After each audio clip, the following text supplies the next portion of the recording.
বসে বসে রিলস দেখতেছে বা ইউটিউবে শর্ট করে দেখতেছে, এখানে তো একটা আপত্তিকর ভিডিও আসতে পারে, আসতে পারে না? এখন যারা মোবাইল চালাচ্ছে আমার কথা বলেন না, আপনি মোবাইলে স্ক্রল করতেছেন, রিলস দেখতেছেন বা শর্ট ভিডিও দেখতেছেন, এখানে ডিমোনেটাইজেশন বা আপত্তিকর একটা ভিডিও চলে আসতে পারে। তো ওইটা যখন দেখবে কেটে দিয়ে দেখলাম ওইটা ভিউজ মানে পুরো সময়টা ওইটা দেখবে, তারপরে আমাদের সবাই দেখবে এইটাই ভিডিও আসতে শুরু করছে। এই মাথা মহানগরের বর্তমান সমস্যা কত পরিচিত হচ্ছে মোবাইলের কারণে। আপনি মনে করছেন আপনার সঙ্গে কিছুই বুঝেন না, এখন শিশু আপনি ভালো করে খবর কি দেখবেন, কত কিছু বুঝছেন। আমরা বাচ্চা পড়াই তো স্কুল মাদ্রাসায় আসলে ব্যাপারে ভ্রমণ করে যান।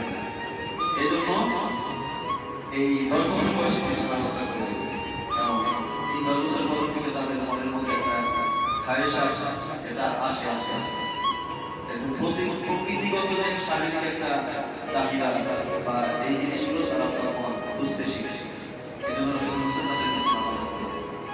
তাহলে আপনার ছেলের বয়স যখন 10 বছর, আপনার ওয়াইফের সাথে ছেলে আপনার মেয়ের বয়স যখন 10 বছর হয়ে যায়, আপনি বাবার সাথে সাথে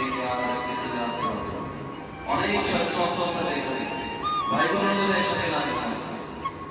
এখন বললো ধরে একটা রুম নিয়ে থাকি, আলাদা আলাদা যেভাবে সেপারেট করা যায়, আপনি বাবার পাশে আছেন, আপনার ছেলেকে মায়ের ওই পাশে আপনার মেয়েকে, প্রত্যেকে আলাদা আলাদা বিছানা বা আলাদা আলাদা কাঁথা বলে নাম করে।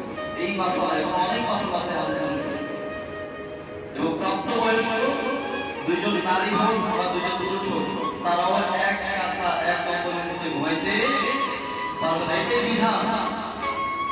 শুধুমাত্র স্বামী স্ত্রী ছাড়া এক কাঁথার নিচে যৌথভাবে ঘুমানো যায় না।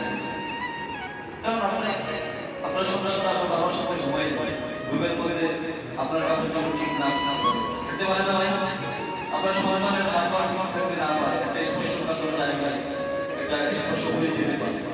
এটার মাধ্যমে অনেক শয়তানের মনোভাবনা জানতে পারে। এবং বর্তমানে আমরা সোশ্যাল মিডিয়ার দরবারে অনেক অপ্রীতিকর ঘটনা দেখি, নিজের জন্মদাতা বাবা মাকে নিয়ে দোষী হচ্ছে, এবং কিছুদিন আগে জীবনে মানুষ সন্তানের দ্বারা মা দোষী হয়েছে। আমি এটা দেখে বিশ্বাসই করতে পারি। এক মা সে নিজেই তার সন্তানকে কাটিয়ে আসছে, বাবা বিদেশ আসছে। কি বলবো সমাজের কথা, এই মোবাইলের কারণে যৌথ কত ধ্বংস হয়ে যেতেছে, এবং আপনি মনে করেছেন আপনার সন্তান কিছু বোঝে না, সব বুঝে। এজন্যই এই সরাসরি